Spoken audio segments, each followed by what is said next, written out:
나선균이라고 해서 진짜 독한 균이에요. 이런 애들은 진짜 막 빙글빙글 돌아가면서 조직을 파고 들어가거든요.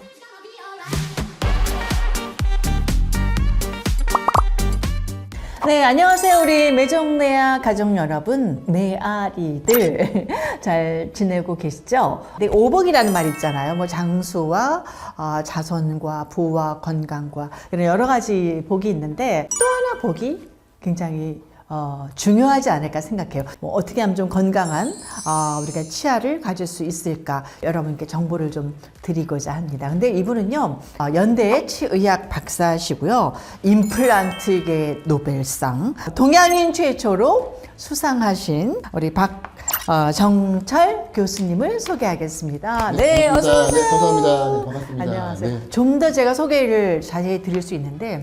일단 뵙는 게 중요할 것 같아요. 네네. 너무 충분하게 설명해 주셨고요. 정확하게 설명해 주셨기 때문에. 네. 아까 대기실에서 뵀는데 저는 패션 디자이너가 들어오시는 줄 알았어요.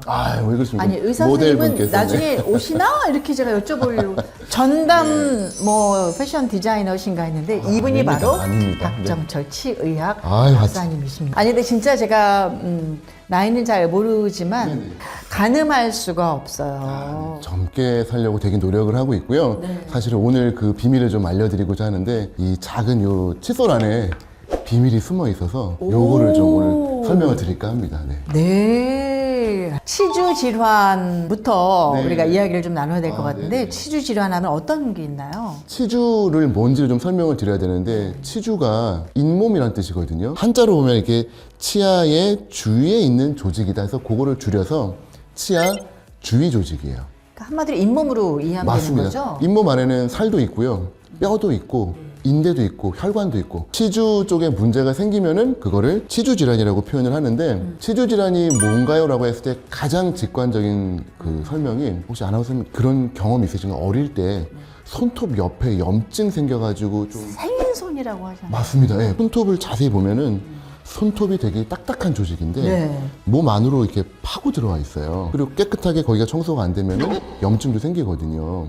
근데 요 손톱을 옆으로 이렇게 세워가지고 보면은 치아랑 똑같습니다. 그렇구나. 치아도 잇몸 살 안에 들어와 있는 조직이거든요. 그러네요. 근데 그 경계부에 칫솔질이 잘 안 되면은 우리 손톱에 빨갛게 붓고 아픈 것처럼 잇몸 주변에도 빨갛게 생기는 거예요. 그게 바로 치주 질환입니다.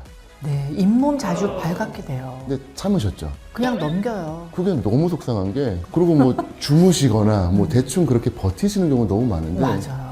저희 연구에 따르면은 잇몸에 염증이 생겼을 때 그 염증 면적을 쭉 계산을 해서 28개 치아의 면적을 모으면은 손바닥 절반만큼의 면적이에요. 그러니까 여기서 피가 나고 붓고 하면 당연히 병원 달려가시잖아요. 네. 근데 그게 이제 분산돼 있다 보니까 그냥 버티는 거죠. 그런 경우가 너무 많아서 저희 치주 질환은 좀 병의 진환, 어떤 진도 변에서 많은 경우에 이 소리 없는 이빨 도둑이라는 표현 제가 많이 쓰는데, 소리 없는 이빨 도둑. 너무 괜찮다가 갑자기 아파가지고 오신 거예요. 오면 늦는 경우 너무 많습니다. 그러니까 이제 신호가 오고 피가 나고 붓는 거는 거의 중기 넘어간 경우들이 많아서 증상 생기시면은 가슴이 철렁철렁하네요. 바로 지금 보시는 분들도 아차 하시는 분들 계실 거거든요. 좀 미리미리 오시면 저희가 처리하기가 너무 손쉬운데, 이미 아파서 오시면은 안 좋은 소식을 드려야 되는 경우가 너무 많아요. 병원 정말 키우지 말라는 얘기가 있는데. 맞습니다. 특히 잇몸병이 치아도 그렇군요. 네, 좀 진도가 많이 와서 진행된 경우에 오시는 경우들이 너무 많으시대요. 치주 질환이 생기면 일이 굉장히 커지고 뇌하고도 연결돼 있고 생명하고도 직결돼 있고 뭐 이런 얘기를 많이 들었어요. 네, 요즘 다들 너무 많이들 아시더라고요. 네. 요게 제가 영상 하나 준비를 해왔는데요. 저희 학생입니다. 치과대학교 학생인데 네. 세균 연구를 좀 해야 돼가지고 칫솔질을 좀 안 시켰어요. 하루만. 그리고 이제 치태라고 하는 거를 긁어가지고 위상차 현미경으로 본 건데, 동글동글한 치태 애들. 이렇게 세균이 많아요? 예. 어머, 막 살아있어. 움직이죠. 요 왼쪽 아래 보시면 막 네네네네. 나선균이라고 해서 진짜 독한 균이에요. 요런 애들은 진짜 막 빙글빙글 돌아가면서 조직을 파고 들어가거든요. 1g 안에 약 1억 마리 정도의 세균이 들어있습니다. 그러니까 이게 가끔씩 어르신들 중에 이렇게 막 긁어가지고 뭐 하얀 게 있어 이러면서 보여주시는데 그거 너무 더러운 거예요. 그거 넣어놓으세요. 그러면 이렇게 슥슥 닦으시고. 옷에다 닦지. 예, 왜냐하면 자기 거니까 깨끗하다고 생각하는 거예요. 그럼 나 먹은 거 밥밖에 없는데 밥집거래기겠지 뭐 이러시면서 하는데, 결국은 자세히 보면 전부 다 세균입니다. 그러다 보니까 이 안에 있는 세균들이 놀랍게도 드시는 경우도 있어요. 세균을? 네. 그럼 이제 위 안으로 들어가서 위험의 원이 되기도 하고 어르신들 같은 경우는 폐렴 많이 오시거든요. 네네. 네, 흡인성 폐렴의 원인이 되기도 하고요. 잇몸 안에 있는 혈관으로 파고 들어가요. 그러면 이제 그게 어디로 가느냐? 심장에 들어갑니다. 그러면은 심장 안에서 플라그를 만들어요. 저희 입안에 들어가는 거 플라그라고 하죠. 플라그 얘기 많이 들어봤어요. 심장에도 플라그가 생기는데 이름이 똑같아요. 그 플라그가 이 플라그예요. 그러면은 동맥 경화, 관상동맥 질환, 네. 그게 뇌로 들어가면은 뇌혈관 질환, 그리고 최근에는 뇌 조직 들어가서 치매, 심지어는 무릎에 들어가서 류마티스 관절염의 세균이 발견. 잇몸 세균인데 무릎에서 발견이 되는 거예요. 그래서 전신으로 지금 퍼지고 있기 때문에 잇몸 질환만 잘 예방을 해도 정말 온몸을 전신 건강에 네. 굉장히 중요해요. 그래서 저희가 농담처럼 그 얘기 많이 하는데 잇몸 관리가 온몸 관리다. 야, 확 와닿는데요? 네, 그래서 그게- 아니, 근데 당연히 먹는 거 아니에요? 우리가 침을 삼키니까. 네. 근데 이게 지금 보면은 동글동글한 애들은 그 포도상 구균이라고 해가지고 포도는 그건 알죠. 좀 착한 세균들이에요. 얘네들은 나쁜 짓을 안 하고요. 오히려 그냥 자리를 차지해서 나쁜 애들 잘 못 들어오는 역할에서 오히려 저희한테 도움이 돼요. 근데 이런 애들이 좀 지나면은 길어집니다. 네. 간균이라고 하는 좀 이렇게 길어져요. 슬슬 염증을 일으키다가 이제 막 하면 이제 나선균이 되면서 이제 나쁜 짓을 하는 거죠. 그러니까 요 단계까지 가기 전에 저희가 세균을 흩어놔야 되는데 그 기준이 3개월이에요. 네. 처음에 스케일링을 하고 나면은 거의 포도상 규균으로 일어나요. 얘네들이 점점 나빠지는 시기가 3개월 차입니다. 그러니까 3개월에 한 번씩은 스케일링 스케일링 해야 되는 해주면 거예요. 좋은데 그거는 또 너무 바쁘고 힘드시다 보니까 그래서 저희가 되게 칫솔질 잘할 거라고 믿고 최소 6개월 단위로 보는 거예요. 아니면은 정말 1년에 한 번만이라도. 제일 치과 좋은 가서. 거는 제일 좋은 건 3개월이죠. 네. 근데 이제 그거는 사실상 좀 어려운 것 같아요. 치태는 칫솔질 안 하면 생기는 네, 거죠? 맞습니다. 이 친구가 지금 저녁 때 밥 먹고 직후의 상황이에요. 이 분홍색은 뭐죠? 치태 인디케이터라고 부르는데 가글을 하고 뱉어내면은 치태 부분만 이렇게 빨갛게 물이 들어요. 요거 하고 나서 이제 칫솔들을 들린 다음에 치카치카 하고 오세요. 그러면 이제 놀랍게도 이렇게 돼요. 깨끗해졌죠? 많이 없어졌네요. 그리고 나서 아무것도 안 먹고요. 잡니다. 그리고 그 다음날 아침에 한 번 더 염색을 하면은 이게 신기해요. 밤새 아무것도 안 먹었는데 왜 그래요? 밤새 아무것도 안 했는데 치태가 또 생겨요. 치태라는 놈이 그냥 자연적으로 생기나 봐요. 맞습니다. 입안에 있는 여러 가지 상피세포라든지 여러 가지 분비물들이 이에 달라붙게 되면 이렇게 필름을 만들어요. 그래서 저희가 연구하는 관점에서는 자주 하면 할수록 깨끗하게 유지는 가능하죠. 일어나서 하고 아침밥 먹고 또 하고. 네, 맞습니다. 근데 치주 질환 다들 많이 갖고 있거든요. 네네네. 그러면 무조건 임플란트를 해야 되는 건가요? 근데 우리나라에서 감기보다도 유병률이 더 높은, 그러니까 정말 털어서 먼지 안 나오는 사람 없다 뭐 이런 것처럼 털었는데 치주 환자 아닌 환자가 사람이 없는 거예요. 그 정도로 많다 보니까 요즘 치과 가면은 잇몸 아파서 왔어요. 그럼 빼시고 임플란트 하셔야 됩니다. 이런 얘기를 너무 많이 들으시니까 결국은 이 병원 저 병원 찾아다니면서 내가 정말 빼야 되나요? 라고 하면서 약간은 의심도 좀 생기는 것 같고 흔들어 보면 별로 안 흔들리는데 왜 빼라고 하지? 괜히 막 충분하게. 그 비용이 많이 드니까 맞아요. 하라 그러는 거 아닌가 이런 의심도 하죠. 부담도 좀 되는데 어떻게든 좀 치아를 더 쓰고 싶다는 생각을 많이들 하시더라고요. 그래서 사실은 저는 그런 부분을 많이 하고 있습니다. 네.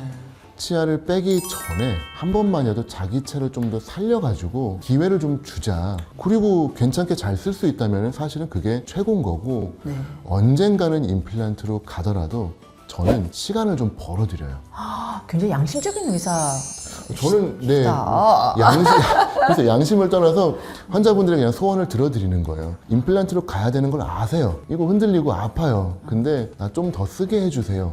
그러면은 제가 이거를 살릴 수는 없어요. 이거를 임플란트로 가는 걸 막을 수는 없는데 그 시기를 최대한 늦춰드릴 테니까 그 시간을 벌어들이는 치료를 할 건데 괜찮으세요? 라고 하면은 거의 대부분 동의를 하십니다. 국내에서 지금 유일한 치료 방법이에요. 이게 뭐예요? 엠도게인? 맞습니다. 엠도게인이라고 하는 재료인데 어린 돼지에 네. 어금니가 지금 막 만들어지는 그 조직에서 단백질을 걸러가지고 우리 병든 잇몸 조직에다가 넣어주는 거예요. 이게 딱 그 컨셉이에요.